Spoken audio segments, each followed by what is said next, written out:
존경하는 국민 여러분, 이제 선거가 운동이 하루 남았습니다. 과연 대한민국이 존재할까? 아니면 북한으로 연방제로 넘어갈까? 아니면 윤석열 대통령의 주장대로 자유통일을 이루어 지투국가로 갈까? 이제 이 결판이 내일로 결정되게 되어 있습니다. 그동안 우리는 나라TV에서 또 역사 철학, 역사, 그 다음에 정치, 이거는 원체 많이 해서 이제 다 시청자들이 알고 있으니까 실제적으로 승부를 낼 수 있는 실제적인 피부에 닿는 이제 오늘은 이 말씀을 나누기 위해서 황장수 소장님을 특별 게스트로 모셨습니다. 이 소장님이 지금 제안한 것은 뭐냐? 국민들의 수준이 너무 낮기 때문에 뭐 역사를 말하고 정치를 얘기해도 못 알아듣는다는 얘기죠. 이게 증명이 됐어요. 알아듣는다면 이재명을 따르는 사람들이 국민의 3분의 2가 될 수가 있겠습니까? 지금 현재 상태로. 국민들의 민도는 항상 이렇게 낮다는 거죠. 독일 같은 나라도 마찬가지고. 그러니까 실제 피부에 닿지 않는 정책을 말하지 아니하면 이건 선거 하나마나 이거는 필패다. 그 중에 저는 우리 소장님을 이승만 대통령, 그 다음에 박정희 대통령이 새마을 운동한 그거에 이어가는 획기적인 지혜를 가진 소장님으로 나는 생각을 합니다. 그래서 내가 늘 평소에 존경해 왔고, 그 중에 이제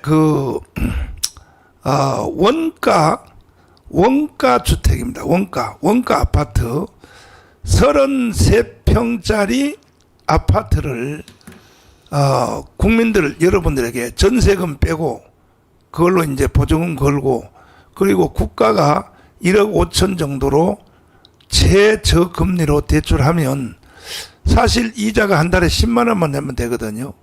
한 달에 10만 원 이자 내는 것으로 34평 아파트를 전 국민들에게 공급한다고 하면은 여러분 이걸 믿으시겠습니까?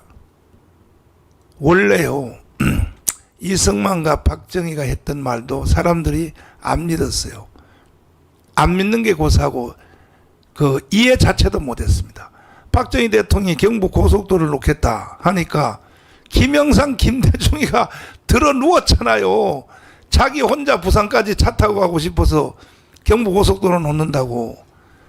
그러니까 시대적인 지도자는 하는 말을 국민도 이해를 못하고 주위의 사람도 이해를 못합니다. 원래 이와 같은 급의 제안을 하신 분이 황상수 소장님인데 이제 본론부터 시작을 한번 해보겠습니다. 소장님 안녕하십니까? 안녕하십니까? 네. 아니 34평짜리 아파트를 전 국민에게 공급하겠다. 이게 가능해요? 자, 그것을 현재 이 아파트를 주거 수단이 아니라 네. 투기 수단으로 바라보고 있는 한국 사회에서는 그것이 무리한 이야기처럼 들리겠지만은 자, 집이라는 것은 우리가 물이 없으면 살 수가 없잖아요. 그렇죠. 수도는 어떻게 공급합니까? 수도는 어떻게 공급합니까? 수도는 국가가 이 필수제로 공공 필수제로 공급하지 않습니까? 그렇죠. 예. 자, 그다음에 가스는 또 어떻게 공급합니까? 국가가 공급하지 않습니까? 그렇죠. 가스공사 통해서. 자, 전기도 국가가 공급하지 않습니까? 그렇죠. 그러면 수도, 물, 전기 이런 것은 이제 가스 다 국가가 공급을 하면서 주택도 그렇게 해야 된다는 그것보다 더 중요한 것이 집이 없으면 사람이 살 수가 없죠. 그래서 빌려서 살든 전세로 살든 월세로 살든 사서 살든 집은 반드시 필수적인 겁니다.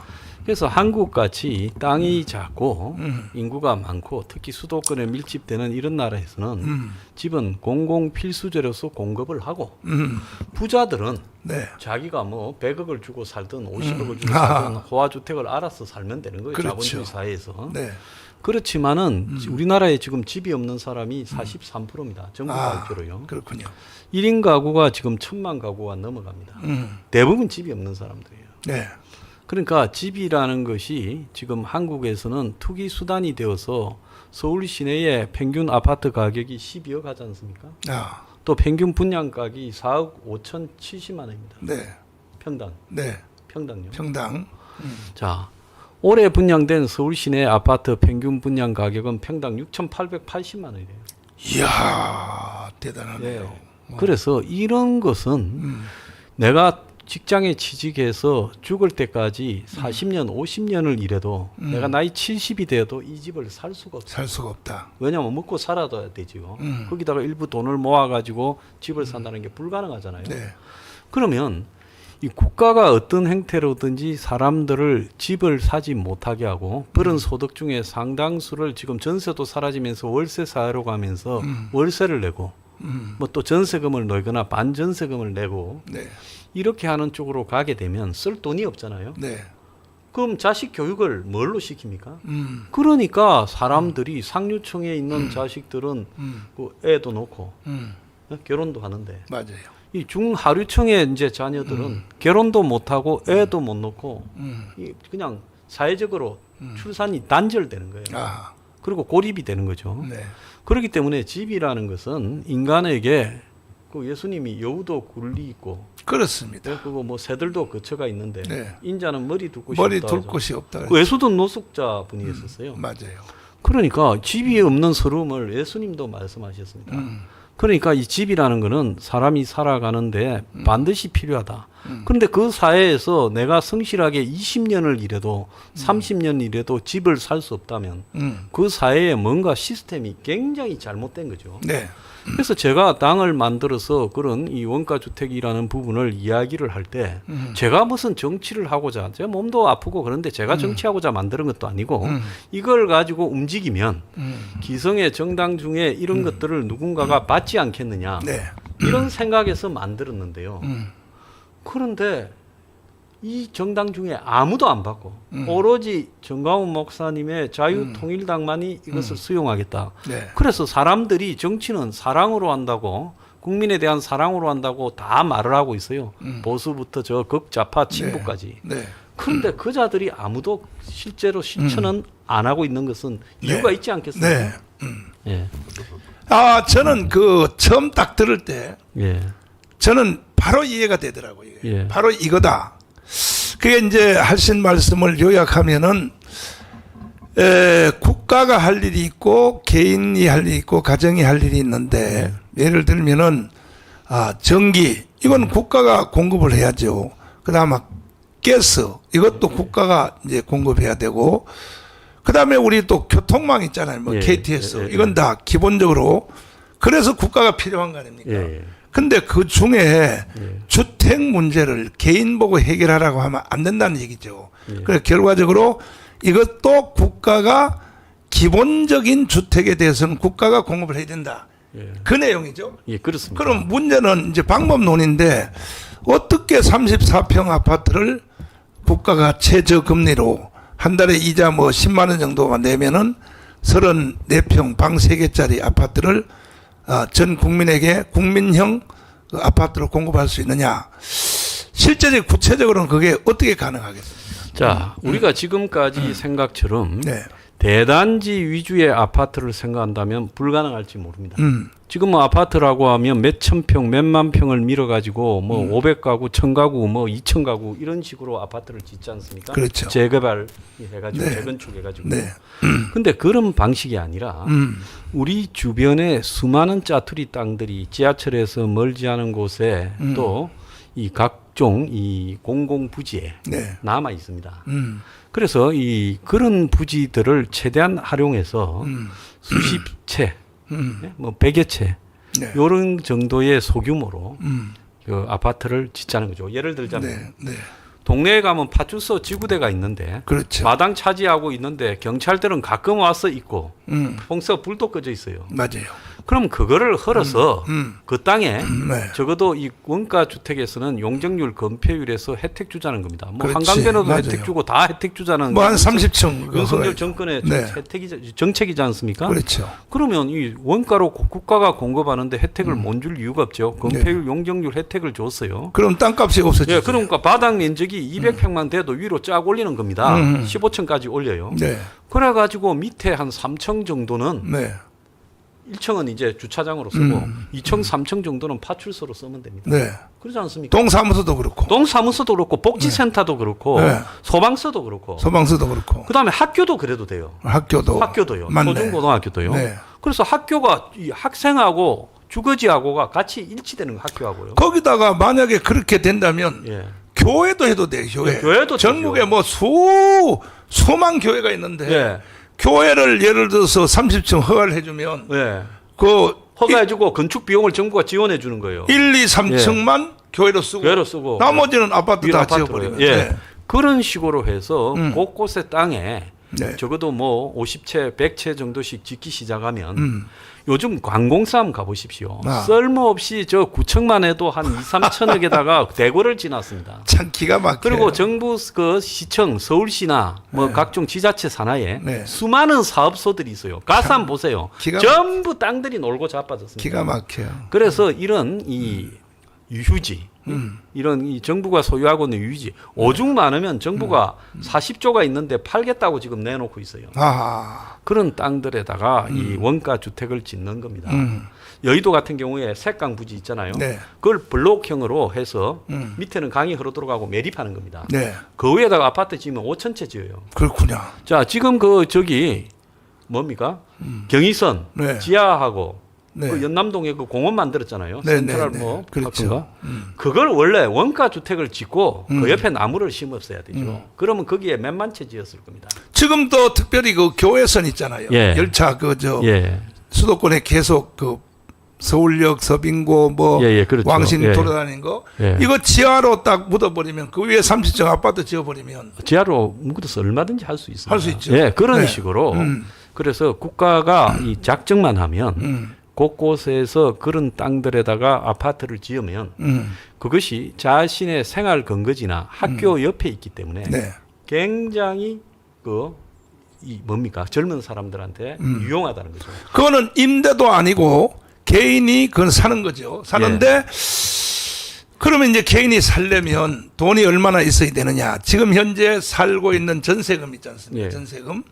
전세금을 빼서 계약금을 걸고 그 다음에 이제 국가가 저금리로 대출을 얼마 줍니까? 한 1억 5천? 자, 제가 지금 계산을 해보면요. 네. 우리가 84평방미터라고 부르는 네. 그게 이제 국민주택이라고 합니다. 그럼 그게 아파트로 보면 34평형이에요. 34평. 예. 그러면 네. 자, 700만 원 곱하기 34를 하면 2억 3,800만 원이 나옵니다. 자, 그런데 지금 전세 사는 사람들도 아무리 없어도 요즘 전세 사기 당하는 분도 1억 5천, 2억은 있어요. 그래요. 맞아요. 그러면 20% 그러니까 2억 3,800만 원에 20%만 있으면 그러면 이게 돈이 얼마입니까? 5천만 원이 안 되는 돈입니다. 그렇군요. 5천만 원만 있으면 자기 돈으로 계약하고 계약금 아파트를 걸고, 받고 네. 나머지 2억도 안 되는 1억 9천쯤 되는 돈을 이제 30년 걸쳐서 갚는 거예요. 이자는 한 1, 2% 사이로 저리로 하고 그러면 한 달에 50만 원씩만 내면 자기가 한 30년 뒤에 자기 집이 되는 거예요. 먼저 살고 네. 이 30년 뒤에는 완전한 자기 집이 되는 거의 뭐 미국식으로 되네. 예, 그래서 그게 이제 모기지라고 해가지고 미국에서도 그런 걸 갖다가 이 국가 네. 공인기관이 그걸 대출을 해주고 있습니다. 자, 그래서 그럼 이 돈이 재원이 어디 있냐? 국민연금을 이용하고 정부는 그 이자 차액만큼만 정부가 저출산 자금으로 투입하는 1년에 네. 수십조씩 들어가는 돈들을 모아서 여기에 집중해야 된다는 거죠. 저출산요, 돈 나눠주고 뭐 애 놓으면 1억 주고 이런 거 소용없고 임대주택도 소용없어요. 지금 임대주택 정책에서 여야가 엄청나게 노력을 했는데 그 임대주택이라는 부분에 대해서 그 위치부터 사람이 살 데가 못 돼요. 젊은 사람. 네. 또 임대주택이 낙인이 저소득 주택이라고 낙인이 찍혀서 또 안 살라고 하고 그다음에 일부러 그 임대주택을 굉장히 허름하고 썰름화되게 지어가 네. 그게 임대주택에는 사람 살 여건이 안 되도록 만들고 있어요. 네. 그렇기 때문에 내 집이 아니라는 것은 자본주의 사회에서 사람의 이 속성을 굉장히 위축시키죠. 네. 그래서 이 자기 집이라고 해야 맞아요. 그때부터 집을 가꾸고 그다음에 이제 이 사람 살 맛이 생기고 그게 자본주의잖아요. 예, 그리고 자본주의. 결혼도 할 수 있고 그렇지. 애도 낳을 수 있다는 거죠. 그래서 집에 들어가는 수많은 낭비적인 비용을 그럼 그 돈이 안 들어가게 되면 네. 그 다음부터는 어떻게 하겠습니까? 요즘 부부가 둘이 최저임금으로 받아도 500원 받잖아요. 250씩 그렇죠. 둘이요. 맞아요. 그럼 젊은 애들이 500을 받는데 그 중에 10%인 50만 원만 이 집에 모기지론 30년 네. 그 분할 납부하는데 갚게 되고 집을 받게 되면 이 사람들이 남은 기간 동안에 열심히 애 낳아서 키우고 이런데 다 돈을 쓸 수 있게 되지 않겠습니까? 네. 자, 그럼 다시 저출산이 자연스럽게 해결되죠. 네, 다시 요약하면은 자기가 전세 사는 전세금 5천만 원 빼고 이걸로 계약금 걸고 국가가 초저금리로 대출을 해주면 한 달에 이자를 10만 원, 20만 원씩만 이자를 내도 30년이 돼버리면 자기 집이 된다. 이 개념이거든요. 예. 근데 이것이 지금 현실화되고 있는 한 예로 그 어디입니까? 그 거제도. 거제도 이야기를 하셨잖아요. 자, 거제도에 네. 이 34평 아파트를 지금도 분양하고 있어요. 분양하는데. 3억 9천에 처음에 팔았는데 네. 안 팔리니까 1억을 낮춰가지고 2억 9천에 팔고 있어요. 2억 9천에? 예, 그러면 여기 이게 네. 뭔가 하면 시골에 가면 실제로 지금 평당 1,000만 원 안 하는 아파트들이 지방에 저 남쪽에 서울에서 먼 데는 많습니다. 그러면 서울에는 아파트 짓는데 딴 거 다 빼고 땅값도 다 빼고 공사비만 1,000만 원이 넘는 데에서 요즘 재개발 재건축하는데 네. 분담금을 내야 되니 난리가 났어요. 그런데 지방에 나면 땅값 포함해서 한 900만 원 네. 이런 정도의 가격으로 아파트를 현재 신축 아파트를 팔고 있어요. 그러면 그 지방에 있는 사람들은 종이로 짓거나 뭐 진흙으로 짓고 서울에 있는 사람은 금을 발라서 짓겠습니까? 기본적인 빼대라는 거는 똑같습니다. 똑같아요. 아파트 짓는데요. 그러면 지금 아파트 가격에 평당 1,000만 원, 뭐 모래값이 올랐니, 뭐 골재값이 올랐니, 콘크리트, 뭐 시멘트, 철근값이 올랐니 하는 건 말짱 거짓말이라는 거죠. 3단계, 4단계 하청이 내려가니까. 옛날에 보면 네. 대형 아파트 하나 지으면 재벌 건설사들이 비자금 한 채당 1억 조성한단 말이 있었어요. 그러니까 비싸게 팔아먹을 때 돈은 다 챙겨가지고 얻은 데 쓰고 나중에 이제 아파트가 안 팔리면 죽겠다. 정부가 책임져줄라 이제 이지랄을 하고 있죠. 그러니까 결과적으로 이제 뭐냐. 자, 국가가 감당해야 될 그 요소 중에 전기, 그 다음에 수도, 그 다음에는 이제 가스, 그 다음에 교통망. 예. 이건 당연히 국가가 존재하는 하나의 목적이고 이유인데 거기다가 이제 너희들이 집 사는 것은 니들이 마음대로 살아라. 이게 안 된다는 얘기죠. 이것까지도 국가가 책임을 져야 된다. 이런 얘기인데 지금 실제 이것이 이루어진 것이 거제도에 가면은 34평 아파트를 지금 현재 분양되고 팔고 있는데 이게 처음에 높이 불렸다가 안 팔리니까 적자 나면서 팔지는 않을 거 아닙니까? 적자는 절대 안 나죠. 장사꾼들은 절대 안 됩니다. 자, 그러면 현재 거제도에 이루어지고 있는 현재를 말하는 겁니다. 거기는 또 땅값까지 포함돼서 하는 거죠. 아이고, 예. 승된 가격이. 이 수도권에는 이제 땅값은 필요 없는 거예요.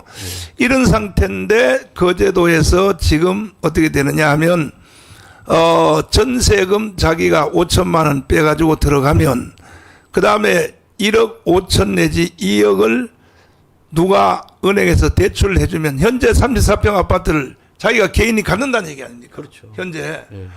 그러니까 거제도에 지금 되고 있는 일을 왜 수도권에는 이걸 안 하느냐. 이제 이 얘기인데 그래서 제가 생각할 때 이것은 이승만의 건국 그 다음에 박정희 대통령의 새마을운동 다음으로 이어가는 충격적인 사건이다. 저는 그 목사님이 굉장히 해안이 계시고 대단하다고 생각하는 게요. 이 주장에 대해서 박정희 대통령이 모두가 불가능한 일을 가능하다라고 해서 밀어붙이니까 결국은 대한민국의 역사를 바꿔서 산업화를 시켰지 않습니까? 네. 자, 목사님이 모두가 불가능하다라는 부분을 그걸 받을 수 있는 제가 볼 때 해안이 이 문제에 계세요. 네. 자, 싱가포르요. 자본주의 국가입니다. 그렇죠. 그냥 자본주의가 아니라 굉장히 자본주의 국가예요. 최근에는 도박도 허용하고요. 매춘도 허용합니다. 아하. 그럼 싱가포르이 말레이시아 연방에서 영국에서 독립할 때 쫓겨났어요. 중국 사람들이 많이 살고 그 쓸모없는 땅이라고. 그래서 너네들은 너네들끼리 가서 살아라고. 연방에 들어가겠다는 거 쫓겨났어요. 네. 60년대에. 네. 그런데 그 싱가포르이 결국은 지금 나라가 이게 지금 세계에서 아시아에서 제일 잘 사는 나라가 됐잖아요. 그렇습니다. 국민 소득이 9만 불이 넘었어요. 거기도 딱 사람 하나 때문에 예, 이강료라는 하는 사람. 한 사람 때문에 해. 예. 그 사람이 제일 존경했던 사람이 박정희라고 하지 않습니까? 예. 그래서 이강료가 박정희 대통령의 새마을 운동을 보고 이 중국 사람들이 대체적으로 싱가포르의 한 60%가 중국 사람입니다. 네. 더럽고 맞아요. 도박하고 맞아요. 그다음에 게으르다. 음. 이걸 갖다가 이제 없애야 된다 해서 도박 못하게 하고 침 못 벗게 하고 맨날 마당을 자기가 썰었잖아요. 바로 벌금 때려버려. 예, 그리고 부패하다. 부패하지 못하도록 자기 이 동료들도 아주 중형을 때리고 했죠. 부패한 자들 네. 잡아가지고요. 그런데 그 사람이 한 가장 위대한 업적 중에 하나가 뭔가 하면 주택관리청이라고 가장 똑똑하고 또 청렴한 사람들을 각 부서에서 다 뽑아왔어요. 네. 자, 너네들은 집을 짓는데 가장 싼 가격으로 훌륭한 인테리어를 해서 네. 내구성이 있고 모두가 선호하는 다양한 모양의 주택을 이렇게 공급할 수 있도록 원가에 네. 이렇게 강구를 해라. 네. 그러면서 너네들 밑에 건설업자부터 자재 조달하는 것도 최저 가격으로 납품받도록 노력해라. 네. 그래가지고 주택청이라는 걸 만들어서 국민의 80%를 하고 싶은 사람은 들어온나 했어요. 네. 그리고 상류 20%는 너네들이 뭐 집을 50억짜리든 100억짜리든 200억짜리든 그건 너네가 알아서 사서 잘 짓고 네. 살아라. 네. 그러니까 싱가포르에 가면 국민의 80%가 이 국가가 관리하는 주택관리청 산하의 프로그램에 들어갑니다. 그래서 20% 성금 받고 국가가 원가로 집을 팔아요. 그래서 싱가포르에는 집 문제가 없습니다. 그러니까 싱가포르이 대대로 독재하지요. 아버지가 하고 아들이 하고 맞아요. 잠깐 친복한테 넘겨줬다가 지금 손자한테 또 넘긴다는 거 아닙니까? 그래도 저 국민 시위도 안 해. 지도 데모하는 게 없습니다. 대부분 왜? 없어. 네. 먹고 사는 문제가 해결이 되고 집 그렇지. 문제가 해결이 되고 그러니까 싱가포르의 출산율이 좋아요. 인구가 늘어나가지고 땅이 부족해서 더 고민이죠. 자, 여기서 우리가 본다면 싱가포르 같은 아시아 최고의 자본주의 국가, 이 아시아에 돈이 다 몰리는 싱가포르에서 이 주택을 갖다가 투기 수단이 아니라 필수 공공재로 취급을 해서 이 문제를 해결해야 싱가포르이 산다고 생각하고 그래서 싱가포르 정부가 이걸 선택하고 나니까 네. 젊은 사람들이 공부하는데 열중하고 애를 또 많이 놓고 네. 그래서 엘리트들이 육성이 되면서 나라가 선순환 구조에 접어들어서 싱가포르에는 경제 불황이라는 게 없지 않습니까? 그래서 맞아요. 집 때문에 대한민국이 겪고 있는 이 수많은 이 낭비적이고 네. 비효율적인고 또 국가가 멸종으로 가는 이 문제를 네. 해결하는 부분에 유일하게 자유통일당이 이걸 받았다. 그렇죠. 그러면 국민들이 볼 것도 없어요. 집 없는 사람 43%, 맞아요. 집이 있어도 앞으로 애 결혼시키려는 사람들, 애 집 사줄 돈 있어요? 없어. 전세금 내줄 돈도 없잖아. 그렇죠. 그러면 애들 키우다가 지금 노후에 전부 깡통돼 있잖아요. 네. 달랑 집 한 채밖에 없잖아요. 이 모든 문제를 해결하려고 하면 원가 주택으로 가게 되면 대한민국 국민 90%는 삶의 질이 높아진다. 결혼도 하고 네. 애도 놓고 여행도 가고 맛있는 것도 먹으러 다닐 수 있고 왜 이 문제에 집중하지 않고 집을 투기 수단으로 이렇게 방치하느냐. 그는 여야가 진보적이라거나 보수적이라거나 관계없이 모두가 주택 투기를 하죠. 이번 양문석이 보세요. 기가 막히죠. 심지어 뭐 관악에 출마한 사람은 오피스텔이 84채라고 해가지고 기가 그래카드가 막히죠. 붙어 있어요. 네. 사실인지 모르겠지만 가족이 84채를 갖고 있대. 네. 민주당에. 네. 그러니까 이런 문제들을 갖다가 해결하기 위해서는 궁극적으로 이 원가 주택이라는 부분이 혁명적인 변화를 가지고 올 수 있는 일이다. 저는 그래 보고 있습니다. 자, 이것이 결국은 또 제가 요약을 해드리면 이게 이광요가 박정희한테 배워서 간 거란 얘기죠. 그런데 이 박정희 대통령이 10년만 사실 더 살았으면 아마 이 원가주택 다 만들어 놓고 그럼요. 돌아가셨을 거예요. 그분이 지금 우리가 아는 국민연금과 의료보험의 틀을 만들었잖아요. 김종인 씨가 그때 그 밑에서 청와대 다니면서 교수로서 심부름 좀 했다고 거리 자랑하고 다니잖아요. 그래서 지금 여러분들이 세계에서 가장 좋은 의료보험 제도에 사는데 그 틀을 박정희 대통령이 만들었어요. 네. 연금도 그렇고 네. 국민연금도요. 그래서 박정희 대통령이 아마 그 다음에 진짜 그때 뭐 시해 사건이 없었고 그런다면 네. 그분은 국가를 위해서 네. 아무런 사욕이 없었기 때문에 네. 반드시 이걸 했을 거라고 봅니다. 근데 소장님도 예. 회개를 좀 해야 될 게 있을 것 같아요. 예. 왜냐하면 그때 저 반정부 운동 저 서울대 다니면서 했잖아요. 저는 네. 이 반정부 운동을 할 때 네. 주사파 나 지금 저 뭐 하문경이나 이런 사람들 김경률이 같은 그런 네. 또 뭐 PD 이런 걸 한 게 아니라 네. 서민을 위한 사회 운동을 했고 그다음에 이 전두환 정부가 독재성이 있다. 그 정도 반정부 운동을 했지요. 그렇군요. 그렇지만 저는 한 번도 전두환 때 했군요. 전두환 좌파적이고 때. 진보적인 반정부 운동은 한 적이 없었고 어. 박정희 대통령이 돌아가셨을 때 네. 제가 중학교 그때 2학년 3학년 때인가 그러셨군요. 네. 제가 좀 울었어요. 그러니까 우리 아버지가 좀 뺐다간 분이었어요. 박정희 그 죽었는데 왜 우냐고. 그래서 저하고 밥 먹다가 대판 싸웠어요. 아니 저 소장님도 저 어디서 태어났어요? 부산 아니에요? 부산에서 태어났죠. 부산에서 태어났는데 아버지가 왜 또 그래? 아버지가 저기 옛날에 네. 민주당 정권에서 좀 잘 나가는 공무원 하다가 박정희 정권 때 쫓겨났거든요. 그래서 그렇구나. 그래서 그 싸울 정도로 어. 저는 그 박정희 대통령의 죽음이 엄청나게 충격적으로 왔던 사실이야. 사실 10년만 더 살았으면 근데 이제 지나간 일은 이거 후회도 안 되고 우리는 이걸 공식 우리 당의 정책으로 우리는 걸었습니다. 드디어 그냥 딱 한마디로 말하면 뭐냐 34평짜리 아파트를 공짜로 준다는 얘기야. 준다는 얘기인데 이게 지금 각 가정마다 지금 다 도착돼 있는 각 정당의 그 뭐 정책집입니다. 전단지인데 우리는 이거 사실 4페이지밖에 돈이 많이 없어서 4페이지밖에 못 만들었어요.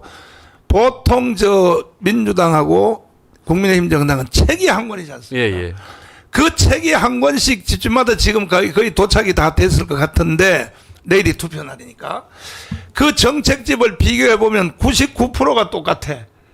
그리고 솔직히 말하면 선거 때만 하고 선거 끝나면 없는 겁니다. 없는 거죠. 자, 그런데 이 자유통일당이 제가 처음에 창안하기는 했지만 그걸 받아서요. 정체가 하는 이 정광훈 목사님의 해안은 굉장히 중요하다고 봐요. 보수가요. 솔직히 보수는요. 저 강남에 잘 나가는 사람들이 보수가 아닙니다. 그 사람들은 자본주의의 혜택은 다 취하고요. 정치적으로는요. 뺐다간 사람들 굉장히 많습니다. 맞아요. 이재명이 조국 지지하고요. 맞아요. 무슨 뭐 강남 좌파에 사는 것들이 강남 좌파. 한동훈이가 그 중에 하나. 40, 50대는 대부분 그런 성향이 강해요. 그런데 그야말로 수구 꼴통 우파 정당이라고 하면서 그렇게 좌파들이 비난하는데 그 좌파들 중에는 이 원가주택 주장하는 사람 아무도 없어요. 이재명이도 말 안 해요. 이재명이가 말 나온 김에 대장동에서 6천 수백 채를 분양해가지고 전체적으로 한 3조에 가까운 아파트를 팔아먹었어요. 거기에 김만배가 벌어먹은 게 8천억이에요. 그렇게 하면서 처음에 이재명이가 시장 말미에 2014년입니까? 이런 말을 했습니다.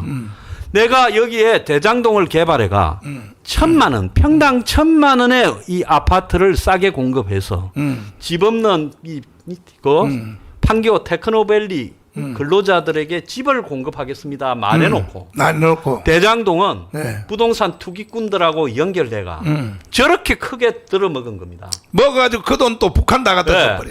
대장동만 들어먹었냐? 위례, 정자, 백현동 하는 데마다 다 들어먹고 이게 사기꾼이네. 또 재벌들한테 판교에 그 땅들 넘겨주고 용도 변경시켜주고 성남FC 후원금 받아서 어쩌고 저쩌고 해먹었지 않습니까? 그렇다면 이 문제에서 이재명이라는 사람이 서민들의 주거를 가지고 토지 개발하는 과정에서 한국의 모든 부패를 부동산 개발 부패를 다 모아는 종합 백과사전이에요. 자, 그런 이재명이와 세상에. 지금 이 국민들에게 원가로 34평형 아파트를 주겠다고 그걸 공약으로 채택한 자유통일당. 네. 이거 얼마나 대책적이에요? 자, 한쪽이 진보입니까? 자유통일당이 진보예요. 그렇죠. 위로 올려주세요. 자, 이건데 예. 이게 지금 집집마다 이제 다 들어갔기 때문에 이게 예. 공개를 해도 괜찮은데 예.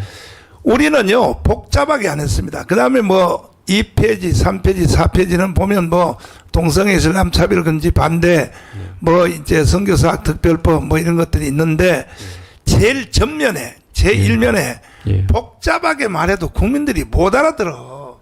그러니까 우리는 딱 두 개 딱 박아놨어요. 원가 주택. 예. 이거 보십시오. 딱 원가 주택. 예. 예? 원가 주택 34평 국민 주택 지급을 한다는 거죠. 서민을 위하여. 예. 이렇게 돼버리면 20살 이상부터 먼저 청년들부터 먼저 줘버리면 걔들이 결혼을 할까요? 100% 하죠. 100% 하죠? 예. 결혼하면 또 애석이 나와야 안 나와요? 쓸 돈이 많은데. 그렇죠. 넣죠. 그렇죠. 지금 근데 인구가 줄어든다고 뭐 난리치고 뭐 애 하나 낳으면 뭐 예. 1억을 준다 지방자치단체에서 그거 전부 보니까 다 뻥이야. 내가. 그리고 네. 국가가 어떤 목적으로 돈을 계속 나눠주겠다. 출산이라는 명분으로. 그거는 완전 파퓰리즘이다. 베네수엘라처럼 나라 망해요. 망하지. 망해. 국가가 원가로 공짜로 주는 게 아니에요. 원가와 아주 저리로 이 주거를 집을 생활 필수제라고 생각하고 공공재로서 국민들에게 공급을 한다. 서민들에게. 자, 그것은요 굉장히 중요한 문제죠. 네. 그렇지 않습니까? 그렇죠. 근데 그걸 갖다가요.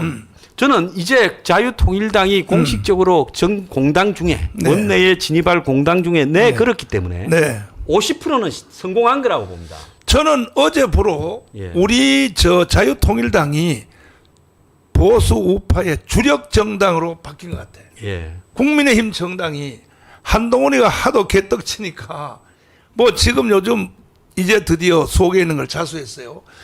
개헌선을 막아주세요. 아니 그걸 지금 와서 떠들면 됩니까 도대체가. 비겁하지요. 네. 그럴 것 같았으면 처음부터 머리를 숙이고 맞아요. 자 이게 개헌도 위험하고 또 우리가 이 정권을 유지하기도 위험할 것 같으니까 이 범보수가 다 손을 모아서 130~40석이라도 그렇죠. 우리가 같이 차지하도록 하자. 네. 그렇다면 그중에 우리가 한 10석 정도는 작은 보수 정당들에게 양도하겠다. 네. 이렇게 갔어야지요.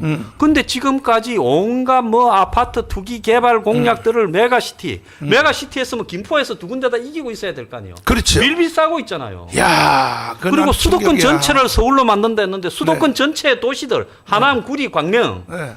과천 다 지고 있어요. 그러면 왜 지금까지 그렇게 많은 공약들을 발표하고 설명회를 한 게 다 헛거라는 거죠. 피부에 닿지 않는 거야. 그러니까 만약에 국민의힘이 34평형 국민 원가 주택을 지급하겠다고 발표했다면 바로 저 사람들은 뒤집어져 지금 180석 얻었습니다. 맞아요. 자, 그래서 한마디로 말씀드리면 여러분 이제 내일이 총선입니다. 34평 아파트를 여러분 받고 싶어요? 더 이상 어떻게 설명합니까? 그래서 여러분 선거 잘 하셔야 되고 두 번째는 뭐냐면은 34평 아파트 플러스에다가 요거는 이제 내가 개발한 정책인데 종신연금입니다. 종신연금. 국가가 지금 국민연금이 32만 원밖에 안 줘. 근데 이래 가지고는 반드시 공산주의가 오게 돼 있다니까요. 왜 이재명이를 저렇게 따르느냐. 이재명이가 따르는 원리가요. 공산주의가 불공평하다는 거지. 불공평하다고. 그런데 한 달에 생활비를 종신토록 100만 원. 부부간에 가입하면 200만 원을 준다. 200만 원을 기본적으로 준다는 거죠. 예. 이걸 우리가 만들어서 제안을 했기 때문에 딱 우리는 두 가지입니다.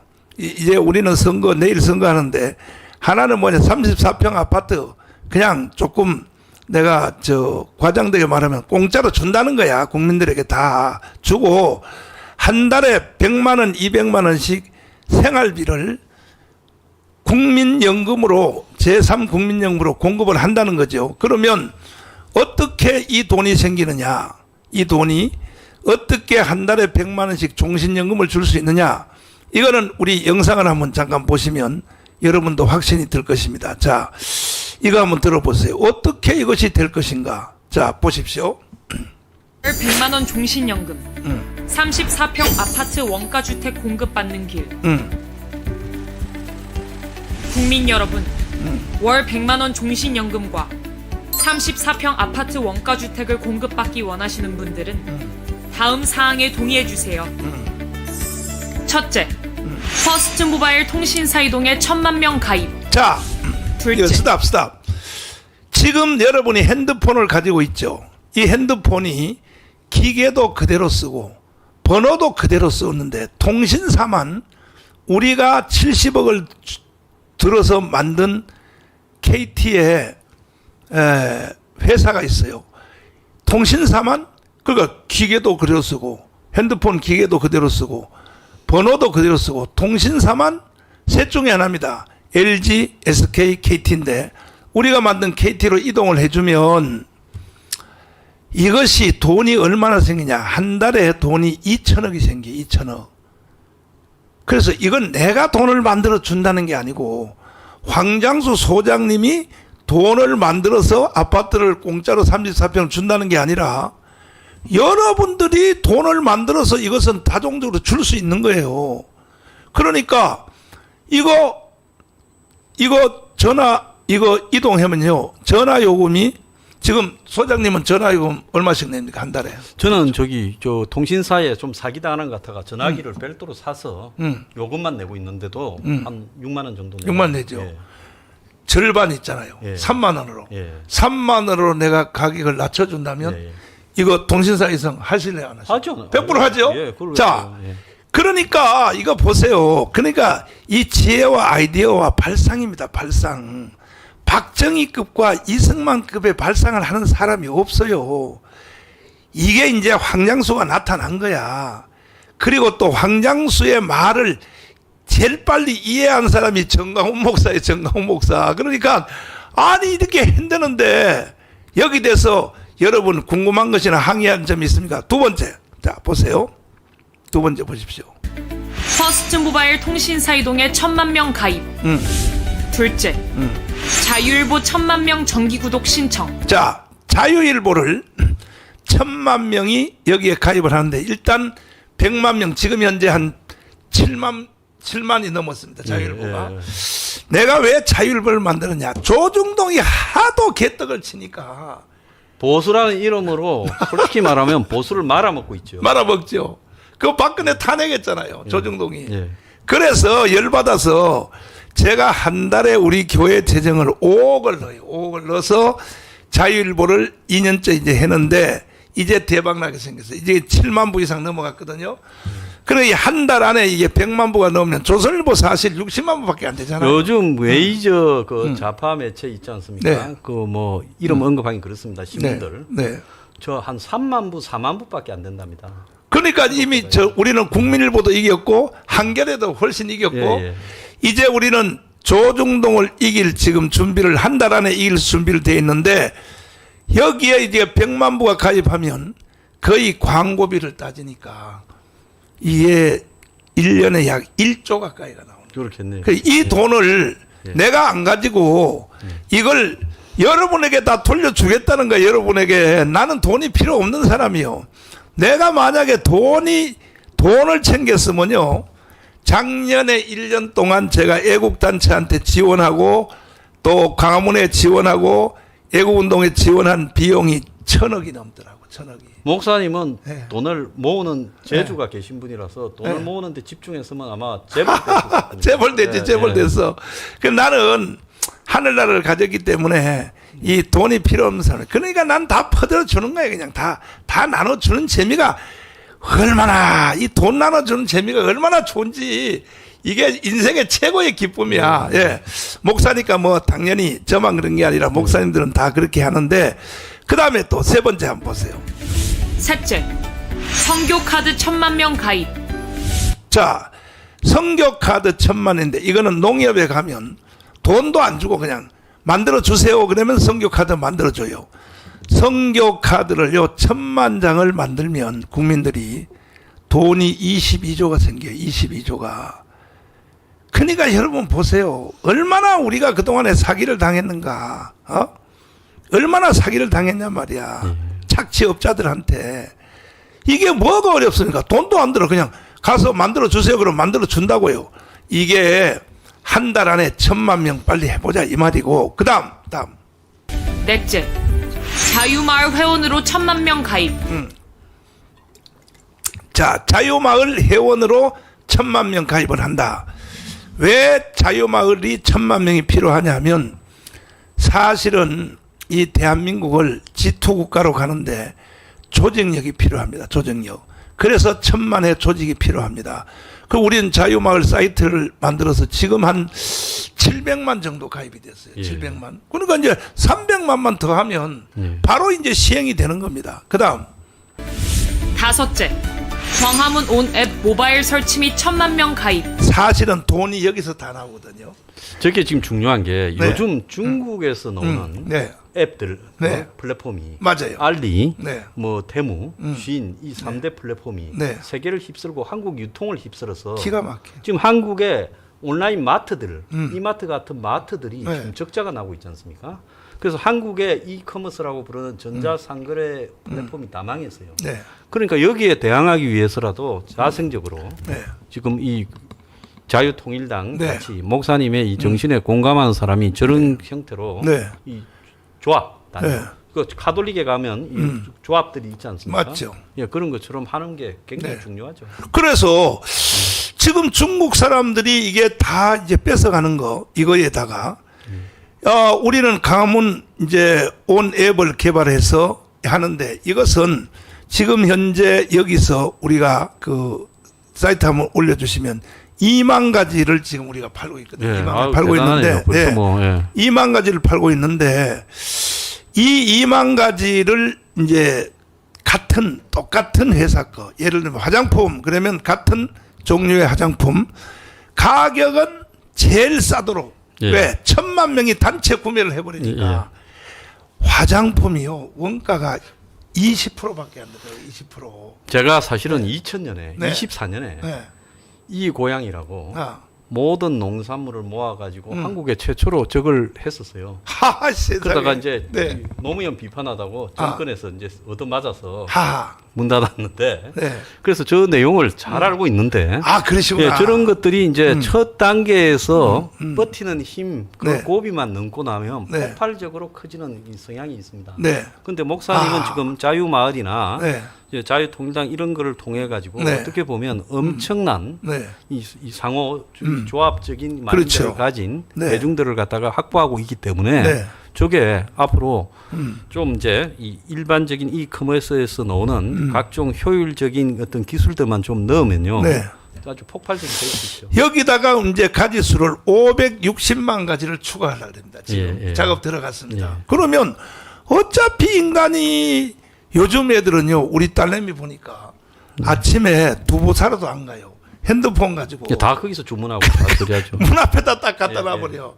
이제는 이런 시대가 왔거든요. 왔는데 그러면 어차피 사람이 살면서 필요한 것들을 살 바에 가격도 제일 싸고 같은 회사 제품이고 그것을 우리 강원 온 앱에서 이것을 사면은 중국도 이길 수 있고 그보다 더 큰 거는 유대인 공동체 있잖아요. 예. 근데 사실은 이걸 그 뉴욕에 있는 주이시들 그 유대인 공동체 네, 맞습니다. 내가 그걸 보고요 힌트를 얻은 그 거예요. 사람들은 밥도 자기들 맞아요. 식당에서만 가서 먹고 맞아요. 호텔도 거기 가서만 자고 맞아요. 술집도 그 사람들이 하는 술집에만 가서 맞아요.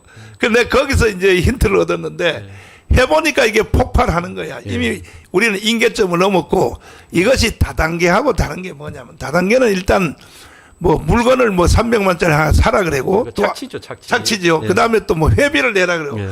우리는 회비도 없어. 아무것도 없어. 예. 그냥 여기서 구매만 하면 이 이익금을 종신연금으로 그다음에 원가 주택으로 돌려주겠다는데요. 이거는 한 달 안에 혁명할 수 있어요. 한 달 안에.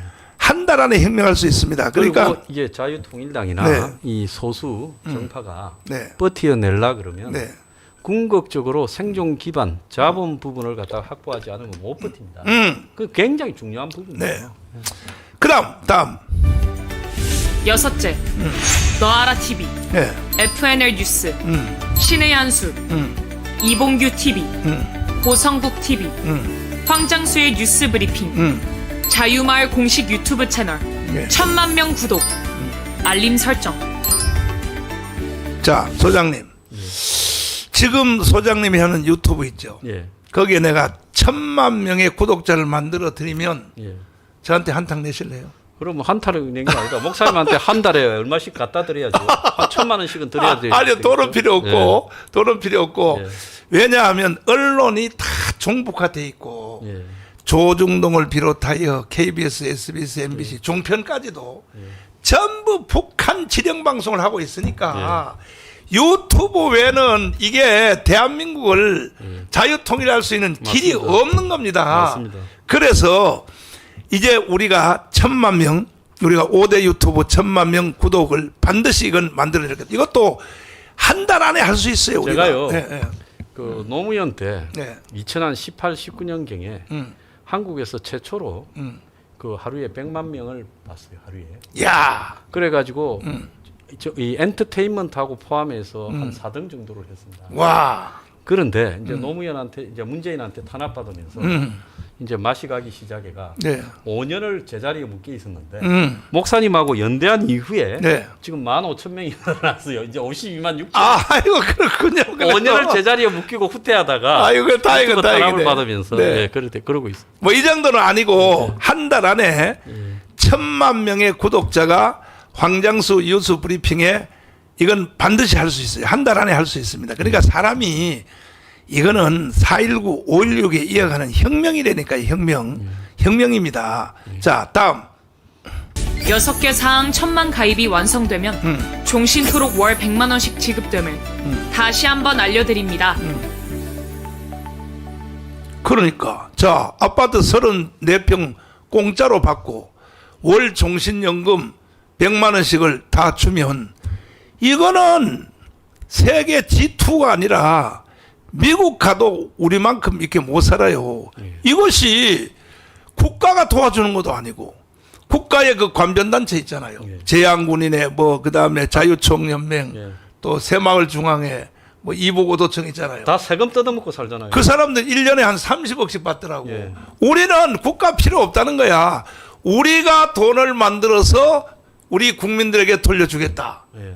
이것이 이제 발상인데 이게 저는 한 달 안에 혁명을 하려고 그러고 특별히 자유일보는요. 난 일본에 저도 야망이 좀 세가지고 일본의 요미우리를 이기려고 그래요. 요미우리가 지금 약 한 700만 부로 떨어졌어 현재. 일본에 보면 그 공명당이 그렇죠. 남묘 뭐 호랑교입니까? 네. 그 종교가 만드는 거 아닙니까? 아, 불교 쪽에 속한 그 종교당이죠. 예. 종교당. 예. 그런데 그게 이제 의회에서 네. 20석 안팎에 그 지금 30석밖에 안 돼요. 그렇게 네. 유지하면서 엄청난 재정을 가지고 네. 탄탄하게 일본의 이 자민당을 네. 견제하면서 그렇습니다. 보수 연합을 이루면서 성공적으로 가고 있죠. 맞습니다. 그래서 한국에서도 지금 이 일본의 공명당 역할을 빨리 자유통일당이 이번 선거에서 행령을 이루어서 네. 해야 된다는 거예요. 네. 그러니까 일본의 자민당이 예. 그 2차 세계대전 이후로 일본을 저렇게 건전하게 끌고 오는 것은 옆에 있는 그 종교당이 예. 그 굉장히 견제를 하죠. 남남 호랑교라고 하는 네, 그 예. 불교속회 거기서 공명당이 계속 끌고 가니까 이게 일본이 안 무너진단 말이에요. 예. 근데 우리는 국민의힘 정당 이거 한 개만 가지고 하니까 이것들이요 개판을 치고 세상에 야 정말 우리는 건국 후 이승만 때는 자유당, 그다음 아까 말씀하신 것처럼 박정희 때는 공화당, 그 전두환 때는 민정당, 예. 그다음 뭐 새누리당, 민자당, 예, 그다음에 민자당, 이제 한나라당, 새누리당, 예, 새누리당. 지금 현재 미래통합당, 국민의힘 정당인데 이것들이요 특별히 여기에 주력 그 국회의원들은 예. 영남이지 않습니까? 경북, 대구, 그다음에 부울경. 예. 이 사람들은 공천만 받으면 거의 당선이거든. 예. 근데 이놈들이 국회에 와서 세상에 싸움도 하나 못하고. 원래 그 사람들은 네. 자기가 기득권이고 다 보면 뭐 고시부터거나 네. 뭐 교수거나 연구원이거나 뭐 기업하거나 네. 뭐 그다음 판사 검사하거나 이런 사람들이요 대부분이. 네. 그러니까 자기가 잘 먹고 잘 살기 위해서 자기 스펙을 개발한 사람이 더 돈을 벌고 더 권력을 누리려고 국민의힘에 모여든 그런 이익 네. 집단이에요. 네. 저는 정당이 아니라고 봅니다. 이익 집단이에요. 그러니까 그 사람들이 국회의원이 돼봤자 희생할 필요가 없죠. 되면 끝난 거예요. 선거할 때 숙이고 다니다가 당선되면 끝난 거예요. 이제 네. 4년 동안 어떻게 수금할까? 아, 맞아. 4년 동안 어떻게 이 송금 없이 비벼가지고 계속 권력을 유지하거나 아니면 더 높은 자리로 올라가 볼까? 4년 후에 또 공천 받으려고. 예, 그것밖에 없는 사람들이에요. 네. 그래서 전부 이번에 국민의힘에 국회의원 한 사람들요. 국회의원만 몇 년 했는데 그 사람들이 4년 전에 8년 전에 12년 전에 16년 전에 20년 전에 정치판에 등장할 때 재산하고 지금 재산하고 비교해 보세요. 몇십 배씩 늘었을 거예요. 몇 네. 배씩 늘고. 네. 그 돈이 다 어디서 나왔겠어요? 기가 막히죠. 네. 자, 정신 차리세요. 정신 차려. 여기도 지금 댓글 다는 사람 중에 국민의힘 뭐 국민의힘을 하고 이렇게 자꾸 분열시키지 마라 어쩌라 이러는 사람이 있는데요. 그 댓글 그따위로 다는 사람은요, 진짜 어디 가서 물에 빠져서 뒤지세요. 아니요, 그냥 북한으로 보내야 돼요. 북한으로 보내야 되고, 이 말을 못 알아듣는 사람은 북한으로 보내는 길밖에 없고, 마지막 결론으로, 공산주의가 왜 옵니까? 결과적으로는 뭐냐? 그 앙겔스 이론을 비롯해서, 예, 공산주의는 뭐냐? 2%가 98%를 지배한다. 이 공간을 경제 문제 때문에 공산주의가 오는 거 아닙니까? 예, 경제적 불만을 뚫고 그렇죠. 공산주의가 좀처럼 퍼져나가죠. 그런데 34평짜리 아파트 줘버리고 예. 한 달에 저 종신연금 100만 원씩 줘버리면 공산주의가 올까요? 목사님 세계에서요. 네. 제일 먼저 국민연금을 도입한 나라가 독일입니다. 아, 독일의 그 프로이센인데요. 누가 했느냐면 철혈 저상이라고 불리는 독재자 비스마르크가 국민연금을 도입했어요. 왜? 1800년대 초중반에 사회주의 분위기가 독일에 너무 강했어요. 그래서 이대로 있다가는 독일 전체가 사회주의 국가가 되겠다고 우려해서 네. 국민연금을 도입한 겁니다. 네. 그러니까 항상 공산주의를 가장 막는 첫 번째 원칙은 네. 이 복지를 강화하는 거예요. 영국에 맞아요. 요람에서 무덤까지라는 부분을 기한한 게 처칠이에요. 그렇죠. 왜? 처칠이 2차 대전을 겪어보니까 영국이 대부분 사회주의로 가고 있어요. 지식인들까지 공산주의에 빠져 네. 소련에 경도돼 있어요. 네. 선거에 그러니까 전쟁에 이겨도 영국이 공산화 되겠다고 생각하니까 전쟁 말기에 비버리지 보고서라고 영국의 복지를 어떻게 하면 강화하게 되냐. 네. 거기서 나온 게 내셔널 헬스 케어 서비스라고 NHS라는 영국의 의료 시스템이 네. 그때 나온 겁니다. 그러니까 항상 이 자본주의 민주주의 사회가 공산주의의 위기에 빠질 때 네. 가장 좋은 대안은 복지예요. 그렇죠. 예. 그러니까 저는 확신하는 게 뭐냐면은 이번 선거 끝나면 나는 34평짜리 아파트 이거 다 공짜로 주고 종신토록 부부간에 가입하면 200만 원씩을 생활비를 주면 나는 개딸들도 다 일로 올 것 같아. 다 옵니다. 그렇죠? 그래서 제가 이번에 건국대학교 옆에 네. 화양초등학교라고 초등학교가 있었는데 네. 그게 상업지역으로 바뀌면서 애 있는 사람이 안 오니까 그 초등학교가 폐교가 돼버렸어요. 네. 건대 입구역 옆에 지하철역이 2개가 만다는 역에. 네. 그래서 그 폐교된 부지가 뭐 한 2,800평인가 돼요. 네. 그거를 갖다가 사서 거기에 정권이 원가 주택을 짓겠다고 하면 거기에 가서 대통령이 테이프 커팅하고 좀 발표만 해도 선거 이겼을 겁니다. 네. 그러니까 목사님이 이번에 성공하시면 저 지금 목사님 사업 중에 네. 하나를 좀 추가하셔가지고 네.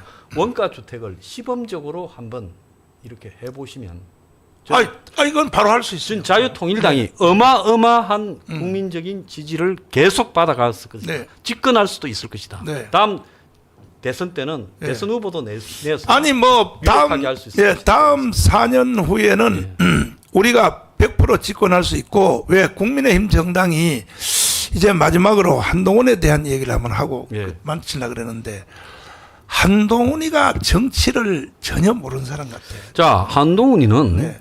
윤석열의 충실한 동료이자 부하였지. 네. 저 사람이 정치나 평생 살면서 이 사회에 대한 고민, 자, 이 세상이 왜 이리 고통스러울까? 그리고 이 세상에 왜 이렇게 배고프고 배 아픈 사람들이 많을까라는 이런 고민이나 그걸 갖다가 해결하기 위해서 자기 희생을 한 번도 안 해본 사람입니다. 그야말로 걱정 없이 살아서 엄친 아들이죠. 대표적인. 네. 자, 저런 사람이 정치판에 왔을 때 가장 부족한 게 뭔가 하면 재주는 뛰어난데 재성박덕이란 말이죠. 덕이 없다. 네. 그럼 국민들이 다 알아봅니다. 한동훈이가 말 잘하지요. 또박또박하게. 그리고 옷 잘 입지요. 뭐 얼굴도 괜찮지요. 그러니까 초반에 이제 그 지지자들은 열광하지만은 저 사람 마음속에 어떤 진심, 감성이 들어있다고 보이지가 않는 거예요. 맞아요. 목사님한테 수많은 서민들이 이렇게 열광하고 모여드는 거거든요.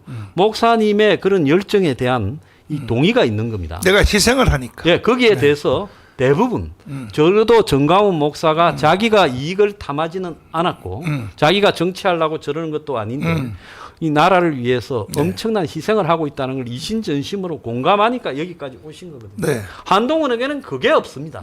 그렇기 때문에 저 사람이 선거에서 초반에 반짝했지만은 아무리 잘난 배우도 계속 보면 지겹고 저 사람이 도대체 로봇인지 AI인지 사람인지가 구분이 잘 안 돼요. 네. 그러면 이제 제일 무서운 게 뭡니까? 자기들끼리라도 배신하지 말아야 되는데 지금 윤석열 대통령과 한동훈 사이에 선거 끝났을 때 어떤 배신이 일어날 건가는 이미 말 안 해도 다 아는 거 아닙니까? 지금 선거 과정에서도 몇 차례의 배신과 배신이 있었잖아요. 그렇죠. 예. 예. 그러니까 한동훈 법무부 장관이 그 지금 내가 하는 말을 잘 듣고 아니면 비서들이 메모를 해서라도 전달해 주세요. 뭐냐? 나는 한동훈 그 비대위원장을 책망할 나는 자격이 있어요. 왜? 내가 4년 동안 강원에서 눈이 오나 비가 오나 감방 3번 갔다 오면서 이 문재인과 안 싸웠으면 정권 교체 자체가 불가능했어요. 불가능했죠. 또 동의하시죠? 예, 동의합니다. 예. 그러면 그럼 법무부 장관 그 누가 됐냐? 우리 강화문 때문에 법무부 장관이 된 거야, 사실은. 예, 그러면 예. 당연히 그렇죠. 자기가 당 대표가 됐을 때 네. 뭐 중도 확장이 어쩌고 해서 당 내부에 복잡한 소리가 있겠지만은 네. 저분들이 네. 오늘날 우리를 있게 한 사람들이다. 그래서 저분들하고의 관계 부분에서 네. 우리가 양보할 것은 양보하고 공존을 해야 된다라고 갔어야 되죠. 저한테 전화 한 통도 안 와요. 전화 한 통도 안 와요. 일부러 안 하는 거죠. 근데요, 윤석열은요, 사람이 괜찮은 게 왜 그러냐면은 예. 선거 운동할 때 있잖아요. 예. 전화를 여러 번 왔어요, 나한테. 예. 목사님 도와주십시오. 예. 내가 심지어 농담도 하셨어요. 내가 괜히 가만히 있는 검찰총장을 예. 강화문에서 괜히 불러가지고 내가 이게 대통령 후보로 나왔으니 목사님이 책임을 져야 될 거 아닙니까? 예. 그때 이제 선거 기간 중에 그 후에는 뭐 전화 한 통도 온 적 없어요. 없는데 조금 나도 섭섭하긴 섭섭한데 이번에 총선 끝나고는 내가 면회 신청을 한번 해보려고 그래요. 왜냐하면 나를 위해서 하는 것이 아니라 이거 34평짜리 아파트 이거 하는 거 저 도와달라 소리 안 할 때요. 방에만 놓지 말아라. 그 다음에 또 종신연금 이거 도와달라 소리 안 할 테니까 방에 놓지 말아라. 아니 그럼 당연히 목사님이 네. 그렇게 한번 네. 뵙자 공개적으로. 네, 네. 이제 시시하지도 말자. 맞아요. 뭐 목사님이 네. 불가촉 천민입니까? 네. 불구 대천의 원수예요. 네. 떳떳하게 만나겠다고 하고 네. 또 만나는 모습을 노출시킬 필요도 있다. 그렇죠. 자 그렇게 보고 있고요. 난 숨어서는 안 만나. 그리고 윤 네. 정권이 네. 이제 이번에 선거 결과가 나왔을 때 잘 되면 다행이지만 잘 안 되어서 굉장히 그 소수 정파로서 코너에 몰렸을 때 어떻게 정권을 유지할 건가라는 부분에서 지금까지 한 모습과 180도 달라져야 이 연명이라도 할 수 있다라는 부분을 자각을 갖다가 네. 목사님 말씀을 들어서 현실 자각이 돼야 됩니다. 한동훈 얘기를 하면요. 꼭 예. 댓글에서 또 아니 목사님 그래도 한동훈 미워하지 마세요. 또 이런 게 올라오는데 정신 차리세요. 나 그런 사람한테 당신이 한동훈이 어떤 사람인지 아느냐. 모르는 거야. 전혀 모르는 만나서 이야기라도 해봤느냐. 그래서 이 보수의 제일 비루한 측면이요. 항상 개가 네. 진짜 훌륭한 개는 주인이 바뀌면 상실감에 빠져서 굶어 죽습니다. 네. 가출을 하거나. 맞아요. 똥개들은 네. 밥 주는 놈이 주인입니다. 네. 똥개예요, 똥개. 네. 자. 국민의식이 노예나 똥개 상태에 빠져 있기 때문에 네. 권력 잡은 놈한테 다 알랑거리는 거예요. 자, 정신 차리라는 거예요. 이게 이제 결론이 나왔어요. 뭐냐면 한동훈 법무부 장관이 있을 때 사실은 제일 잘못한 게 뭐냐. 저 문재인하고 이재명 조국을 안 잡아놓은 거. 조국을 안 잡아놓은 거. 예, 어쨌든 자기가 예. 수사를 빨리 해가지고 그렇죠. 했으면 벌써 예. 재판을 해서 판결이 나와서 법정 구속을 시키도록 했어야 되는데 이런저런 복잡한 머릿속 안 하고. 때문에 안 하고 있고 그러니까 위에 눈치를 보니까 검찰총장 이것도 또 머리를 굴렸어요. 지금 그 검찰총장하고 유원석이. 그게 저 동기지요. 사법고시. 동기지요. 그러니까 예. 전부 이게 적당히 뭉개도 되겠다. 꼭 죽어도 잡아 넣으라고 눌리지 않구나. 그러니까 밑에서도 또 적당히 한 거죠. 세상이 어디 될지 모르는데 나도 적당히 하겠다. 이러다 보니까 오늘 이 사태를 초래한 거예요. 그래놓고 먼 2조 심판을 하니 그런 그따위 소리를 하고 있습니다. 그리고 또 한동훈이가 제일 실수한 게 뭐냐. 공천 있죠. 예. 윤석열을 탄핵시키는 공천을 해버렸잖아요. 예. 이게 말이 됩니까? 어디서 그 굴러다니는 것들을 모아가지고 국가를 위해서 돌 하나 올려본 적도 없고 대중들을 위해서 약간의 자기 희생도 한 적이 없는 그야말로 곳곳에서 자기 잘 먹고 살던 것들을 다 끌어모아가 공천했잖아요. 네. 옛날에 김대중, 김종필 네. 그리고 김영삼 이런 사람들은 항상 공천 때 3, 40%를 국가를 위해서 나름 노력한 사회적인 예? 공감이 있는 사람들로 물갈이를 했습니다. 맞아. 근데 이번에 그런 감동도 없고 전부 그냥 지 쪽으로 설거머니 지 아부꾼들로 다 채한 거죠. 오히려 윤석열 탄핵하는 사람들을 공천을 다. 예, 또 원래 출세에 한장하는 이 송금도 없는 아부꾼들은 한동훈이가 이제 먹이 주는 사람이고 윤석열은 끝나간다고 생각하기 때문에 줄을 그쪽으로 서는 거죠. 그렇죠. 자, 그래서 이런 말이 이해 안 되는 사람은 이렇게 이해해 주세요. 여기 댓글 쓰는 사람들 중에서도 뭐 많지는 않아요. 뭐 1%, 100명 중에 한두 명이 그래도 목사님 한동훈을 사랑해 주세요. 이런 사람들은요. 내가 말합니다. 당신은 전능하야, 전능하. 그리고 이렇게 생각하면 되잖아요. 내 판단력이 더 나요? 여러분의 판단력이 더 나요? 사람이 인정할 걸 인정해. 자, 내가 하나 이야기를 하겠습니다. 네. 당신들이 자 공화당 때 빼고 민정당 때 빼고 그때는 잘 살게라도 해줬으니까 네. 그 뒤로 이제 민자당 찍고 예? 네. 또 한나라당 찍고 그 다음에는 또 새누리당 찍고 네. 미래통합당 찍고 네. 지금 그 국민의힘 찍고 네. 그렇게 했는데 네. 그 결과 당신의 삶이 눈꽃만큼이라도 나아졌어요? 네. 예. 네. 자, 그래서 이제 오늘 핵심은 뭐냐? 34평 아파트 여러분 얻고 싶어요? 그리고 종신연금 얻고 싶어요? 그러면 내일 선거 잘하십시오. 잘하시고 나머지는 또 선거 끝난 뒤에 풀어서 설명을 해드리겠습니다.